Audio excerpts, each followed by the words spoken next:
सफ़र का मज़ा लेना हो तो साथ सामान कम रखिए, और ज़िंदगी का मज़ा लेना हो तो दिल में अरमान कम रखिए। काम से ही पहचान होती है इंसान की। महंगे कपड़े तो पुतले भी पहनते हैं दुकानों में। काम का आलस और पैसे का लालच हमें तरक्की करने नहीं देती। जिनके पास सिर्फ सिक्के थे वो मज़े से भीगते रहे बारिश में। जिनके पास नोट थे वो छत की तलाश में रह गए।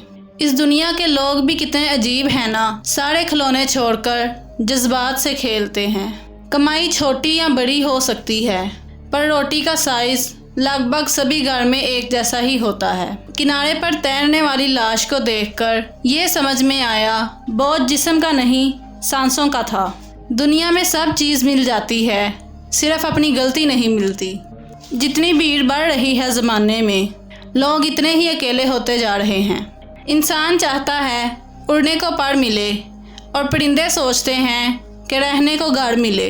पैसा इंसान को ऊपर ले जा सकता है, लेकिन इंसान पैसा ऊपर नहीं ले जा सकता। ज़िंदगी को इतना सीरियस लेने की ज़रूरत नहीं है।